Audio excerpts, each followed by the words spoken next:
Terrarian in the Dungeon, Chapter 9, Fan Fiction by Azazyel. Please subscribe to this YouTube channel for listening and patreon.com/Azazyel to read all of his stories. I just leaned against Seshat, and although my hands were getting sore from making the 2 items, I still needed to do a lot more work. I needed to make all the Meteor bars so I could make the Meteor armor, which with the armor giving me a bonus towards magical damage, I would be set until after I somehow killed the wall of flesh.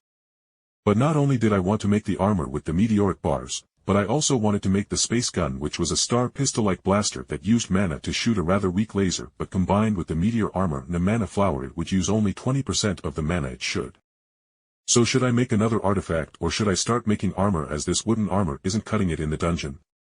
I said, and Seshat gave said armor a slap, which did nothing to me as her slap couldn't break through the armor rating. Bah, if you are only in the first couple floors, do you even need better armor? She asked, and then her scolding expression froze as she realized that yes.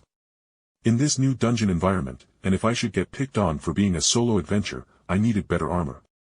Alright, Jake, let me help you again. I don't want you dying on me, so let's make that armor and then you can make the accessory in the morning. It will be getting late by then anyway. Seshat muttered at the end as she glanced at the early afternoon sky, but making a whole new set of armor was going to be an all-day event really. I didn't need help, however, or Seshat literally couldn't really help me at all when it came to smelting down and magically activating the meteoric core so that it maintained a scalding high heat even when it supposedly cooled down into its solid bar form. You seriously plan on running around in glowing armor looking like it came just out of lava? She asked, and I gleefully nodded, as with this armor even if a level 3 got the drop on me with its armor rating I was fairly sure I could survive their opening attack, so I could begin throwing grenades at them while I teleported away. But not even half an hour later, when we started forging the armor into shape, she began whining and crying about how this armor made no damn sense and how it would passively absorb the mana in the surroundings to fuel my own magic to make it stronger, hence how it accomplished its armor set bonus. This is bullshit. A flat 10% bonus magically powers no matter someone's strength or level is cheating. No wonder you Outlanders are called bullshit. Seshat cursed, looking constipated at the realization she couldn't make something as great without tapping into her arcanum or halfway cheating with some divine fire like Hephaestus did. Thank you dearly, Seshat, this is going to be very nice.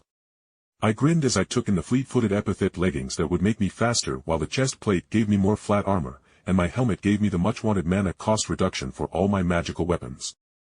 But as I stood up from my workspace and my body creaked in protest from coming out of my sitting position, I saw that the sun, as Seshat had predicted, was hanging low and shrouded the walled city of Ororio in a dark shadow.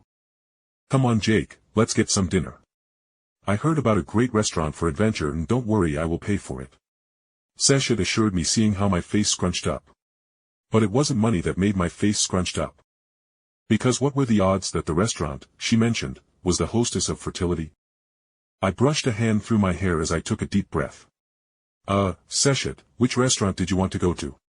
I asked with cautious hope that my mind was being too overreactive. Seshat's leopard ears twitched as she eyed my stiff form, and then she cocked her head to the side. The hostess of fertility?